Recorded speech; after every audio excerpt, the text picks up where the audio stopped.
Hello everyone, আসসালামু আলাইকুম। কি অবস্থা সবার? অনেক দিন পর আবার একটি নতুন ভিডিও নিয়ে আসলাম। এই ফার্স্ট টাইম নিজ বাড়ি ছেড়ে অনেক দূরে এবার ঈদ করব। তো প্রথমে হচ্ছে আমার আর আমার আপুর যাওয়ার কথা ছিল, আর আম্মুদের যাওয়ার কথা ছিল না, কারণ হচ্ছে আমার ছোট বোনের এক্সাম, যার কারণে হচ্ছে আম্মু বের হতে পারবে না। তো পরে ভাইয়া অনেক রিকোয়েস্ট করার পর হচ্ছে আম্মু রাজি হয়েছে আসার জন্য। তো না হলে আমার মনটা অনেক খারাপ থাকতো।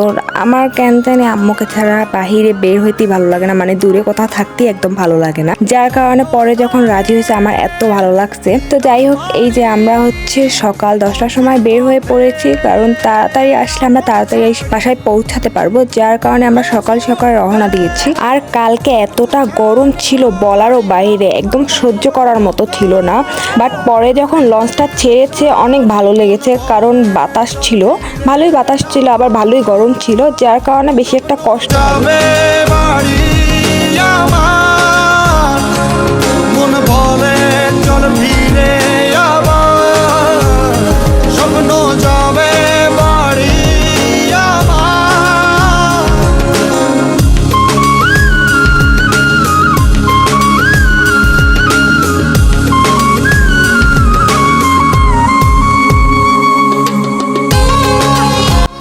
ফাইনালি আমরা 3 ঘন্টা জার্নি করার পর পৌঁছে গেলাম।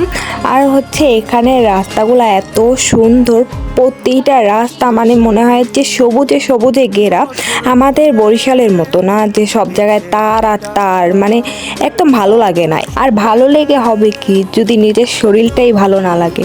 আমার জার্নি করতে একদমই ভালো লাগে না, যার কারণে আমি দূরে কোথাও যেতে পারি না, যার জন্য এখন বাসা থেকে বের হতেই ভালো লাগে না। বাট এই ফার্স্ট টাইম বাসার বাইরে ঈদ করব, যার কারণে এবার বের হওয়া।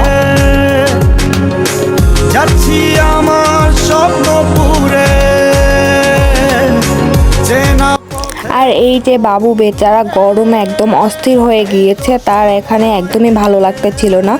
আর হচ্ছে তাকে সকালবেলা ঘুম থেকে উঠানো হয়েছে, যার কারণে তাকে কিচ্ছু খাওয়ানো হয়নি, এখানে বসে খাওয়ানো হচ্ছে। আর হ্যাঁ, লঞ্চে বসেও কিছু খাইয়েছে, আর ঠিকমতো খায়নি সে ওখানে, মানে লঞ্চে উঠে এত খুশি সে এখানে বসে হাঁটাহাঁটি করবে, খেলবে, যার কারণে ঠিকমতো খাওয়া দাওয়া করেনি। আর হ্যাঁ, আমি ভিডিও ঠিকমতো করতেই পারিনি, আমি তো ফার্স্টেই বলে নিয়েছি আমার শরীরটা এত খারাপ লাগতেছিল সকাল হতে, যার কারণে আমি একদমই আমার ইচ্ছে করতেছিল না যে আমি একটু ভিডিও করি, এটা ভিডিও করি, ওটা ভিডিও করি।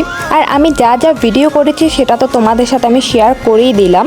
তো পরবর্তীতে আমি সুন্দর সুন্দর ভিডিও দেওয়ার ট্রাই করব, কারণ আমার মাঝে মাঝে ভিডিও এডিট করতে ইচ্ছা করে না, আবার যখন ভয়েস দিতে হবে তখন ভয়েস দিতে মন চায় না, যার কারণে আমি ভিডিও অনেক সময় দিতেই পারি না। আর এখন তো আমি টোটালি ভিডিও দেওয়া অফ করে দিয়েছি। তো যাই হোক, আমি এই ভিডিওটা পরের দিন করেছি। আর আমার এই আমগুলো দেখে এত লোভ লেগেছে, আর কাঁচা আম দেখলে কাই না খেতে ইচ্ছে করে, যার কারণে আমি ভাবলাম যে এগুলো দিয়ে আমি জুস বানাবো। তো যাই হোক, এই পর্যন্ত, আল্লাহ হাফেজ।